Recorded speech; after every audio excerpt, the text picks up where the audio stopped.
नमस्कार, मी बापूराव गुंडे, राहणार फुरसुंगी, पुणे. मी ग्रामपंचायतीच्या निवडणुकापासून ते लोकसभेच्या निवडणुकापर्यंत 100% मतदानासाठी काम करतो. आणि विशेष म्हणजे मला अभिमान आहे, मला गर्व आहे. ही एक माझी देशसेवा आहे. तमाम बंधू भगिनी, माझं तळमळीचं आव्हान आहे.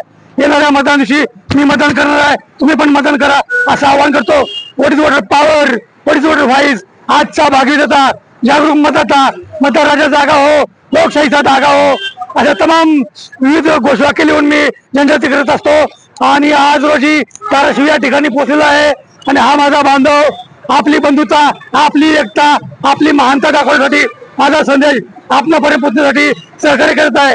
भारतरत्न डॉक्टर बाबासाहेब आंबेडकर, बॅरिस्टर ज्यांची ख्याती जगभर, त्यांनी आपल्याला अधिकार, कर्तव्य, पावर दिलेला आहे, ते विसरू नका असं मी तळमळीचं आवाहन करतो.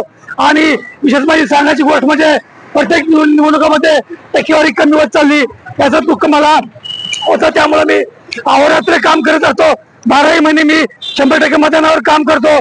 आणि विशेष म्हणजे मला अभिमान आहे, मी गल्ली लहानच्या छोट्या गावापासून ते दिल्लीपर्यंत माझी जनजागृती असते. महाराष्ट्रात नाही तर महाराष्ट्राच्या बाहेर पण शक्य होईल त्या ठिकाणी जाऊन मी 100% मतदानासाठी काम करत असतो.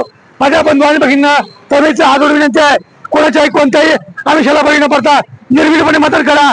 आणि विशेष एक तळमळीचं आव्हान आहे की अभ्यास वरतीनं परीक्षा निरीक्षण करून मतदान करा, जेणेकरून तुम्हाला पश्चाताप होणार आहे. माझ्या बंधू आणि भगिनींनो, हे कर्तव्य महान आहे, ही एक देशसेवा आहे.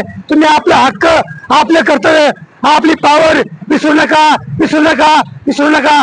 येणाऱ्या मतदान दिवशी मी मतदान करणार आहे, तुम्ही पण मतदान करा असं आवाहन करतो. जय हिंद, जय महाराष्ट्र, जय भारत. मी पुणे या ठिकाणाहून सुरुवात केली, सातारा, नंतर रत्नागिरी, रत्नागिरीहून कोल्हापूर, कोल्हापूरहून सांगली, सांगली सोलापूर, आणि सोलापूरहून मी धाराशिव या ठिकाणी पोहोचलो आहे. धाराशिवहून लातूर, लातूरहून बीड, आणि बीडहून अहमदनगर, आणि अहमदनगरहून परत मी पुण्याला रिटर्न जाणार आहे. नंतर दुसरा टप्पा 1-1.5 दिवसात पुन्हा, नंतर मोठा टप्पा डायरेक्ट गडचिरोलीपासून सुरुवात करणार आहे. तमाम बंधू बहिणी, माझं तळमळीचं आव्हान आहे, माझी एकच तळमळ आहे, तुम्ही आपला अधिकार, तुमचं कर्तव्य, तुमची पावर विसरताय, हे दुःख वाटतं. लाचारी पत्करू नका, हिंमत बाळगा, पावर बाळगा. तुमच्यात खूप हिंमत आहे, तुमच्यात खूप पावर आहे. तुम्ही विसरू नका, विसरू नका, विसरू नका. आणि परत तुम्हाला 5 वर्ष पश्चाताप होणार नाही याची काळजी घ्या असं विनम्र आवाहन करतो. जय हिंद, जय महाराष्ट्र, जय भारत.